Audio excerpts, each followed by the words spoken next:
Season 6 has officially arrived in Naruto to Boruto Shinobi Striker. We had a huge update that just completely changed the game forever. Edo Minato is now available in the game, as well as the new Hidden Rain map. It is a gigantic map that allows you to operate at different levels of height, and it also has these platforms that you can use to teleport between different points on the map. But the most important thing for you to know about and really understand are the balance changes that came with that update, because they brought us a lot of changes that will have a big impact on the future format. So you really want to make sure to listen closely as I'm going over all of them and exactly tell you everything you need to know to stay ahead of the competition. The first thing on our list is Baryon Bullet Barrage. They lowered the damage, speed, the length of time affected enemies are unable to use substitution, and increased the effect of enemy downtime. It's an all-around nerf to the jutsu, but it is still absolutely great, trust me. Just a bit more in line with the others now. They reduced the damage of Tornado High, which also translates into less health restored when hitting the jutsu, but it now reduces health recovery of hit enemies. And that's actually the first really big change we are going to talk about today, because that is something I was requesting for years now. I always said we need more anti-heal in the game, and the developers finally listened to me and added a health recovery debuff to all wind style moves in the game.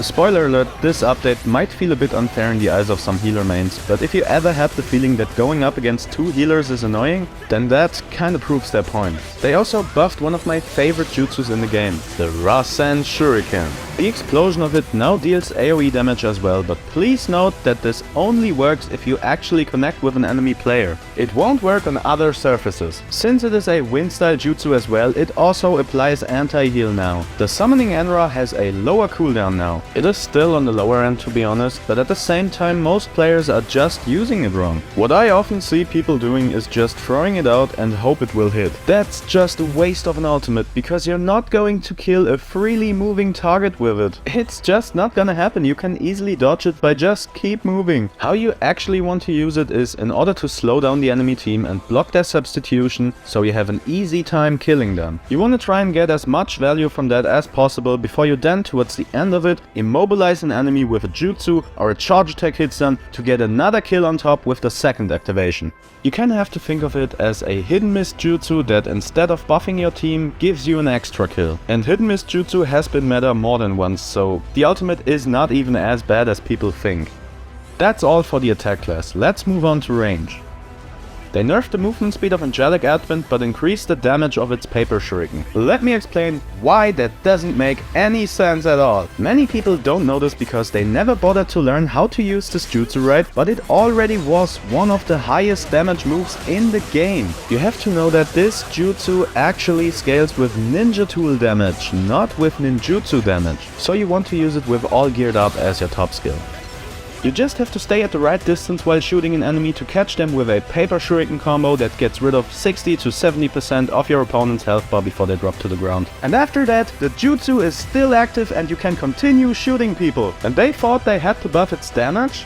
I mean, look at this. I'm able to kill a full life defense type that even has boosted health from his outfit with just one Angelic Advent.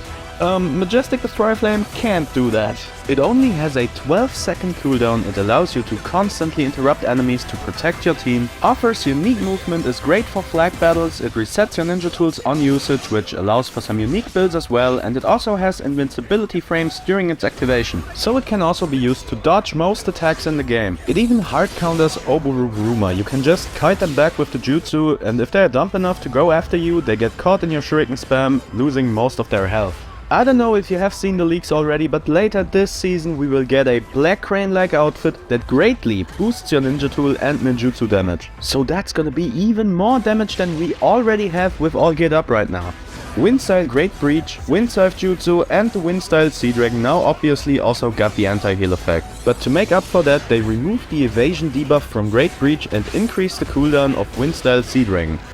Onyx Chidori now empties enemy substitution slot instead of lowering attack speed, but they increase the cooldown and the effect duration of enemy downtime to make up for that. For the defense class, they reduced the cooldown of Fire Style Bomb Blast Dance and they nerfed Rasen Strike. They reduced its charging speed, so that also means it has a shorter range now. Listen, I'm about to say something that's absolutely gonna blow your mind. You're not gonna agree with me at first, but just hear me out on this one. Hazan Strike is trash. It did not need a nerf. What are you talking about, Boba? It gets rid of substitution, it drains old charge, goes through block, counters water pillar and sand shield and many other moves. It has super armor and good tracking. How can you say it's bad? You don't know nothing about it.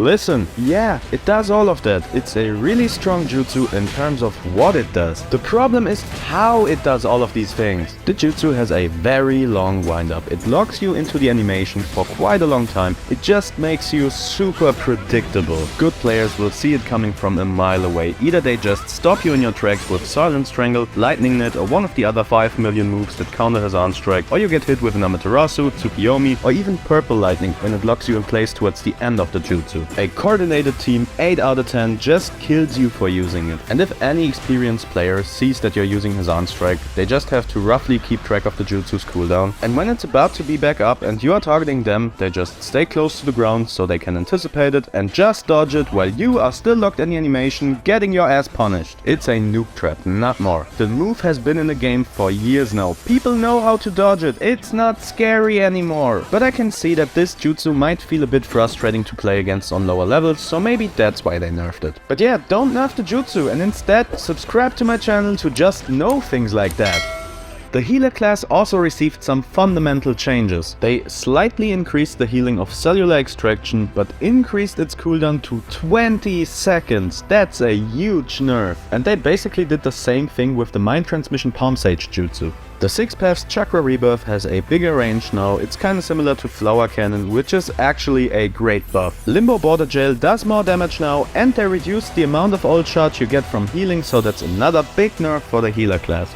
When it comes to the ninja tools, they obviously also added the anti-heal to the Wind Release Bullet, which I definitely recommend getting when it comes back to the shop because it is generic anti-heal for all classes and blocks substitution. For the Thunderous Needles, they decreased the effect duration of enemy downtime and removed the substitution nullification effect, which basically means you either have to get your opponent's sub before using them or use them to bait his sub now. I don't think this change was necessary because even if you can't sub them, you can still block or dodge them easily. But then again, I can see stuff like the needles with Amaterasu feel a bit cheesy on lower levels of play if you can't sub them, so maybe that's their point again here. This update definitely is an overall nerf to the healer class, but does this mean healers are bad now? No. Not at all, they are still very important. Yeah, it's a nerf, but if anything, it now gives healers more viable options to choose from and should make it an all-around more fun experience for all of us. We are also still receiving 2 more DLCs, a lot of new items and balance changes as the season progresses. But going forward from this point, knowing when to apply anti-heal or when it's the best timing to use a healing ability is really a skill that players now have to develop. Moves like Youthful Roar that remove negative status effects are going to be useful to counteract the anti-heal. It's also interesting that we got another jutsu that counters projectiles right after Sukuna Hikona. But I think it makes sense. We got the drones lately that are really strong and get used a lot online. We are going to get that outfit I was talking about earlier that greatly boosts ninja tool and ninjutsu damage, and also a weapon that fires projectiles. Range types historically have been the class that defense types had the most issues dealing with, because they are faster than the defense types and can keep them at a safe distance. So them actually releasing 2 moves in a row for defense types that kind of counter the range class is a clear sign to me that they have planned a very strong range DLC or item for season 6 or 7. Not to mention that range types now have a better version of Hazan Strike that maybe does not have as much to offer as Hazan Strike on the paper, but definitely is a way better move now, because it has not the same issues that Hazan Strike has. It is way quicker, that's also why it has a longer cooldown. It's also just better for combos because it does not have as high as a hit counter as Hazan Strike has, and it's one of the rare counters against Truthseeker orbs. It took a hit with the movement speed nerf, but Angelic Advent, especially with that new outfit coming into the game, is absolutely gonna be huge. It also counters moves like Oboe, which has always been a very relevant jutsu. It offers insane utility and damage, so it's absolutely worth learning how to use it right. Strange Taste will also always be a great jutsu because it really allows you to counter so many relevant things in the game. Earth Sign Bullet Dragon will still be very strong because there are just not that many things you can do against it. Time Space Hop will obviously still be everywhere as long as it's not receiving any changes, so make sure to have some counters ready for that as well. But you know, the format is still evolving, so let's just see what Jubito and Kaguya are going to bring as our next DLCs this season.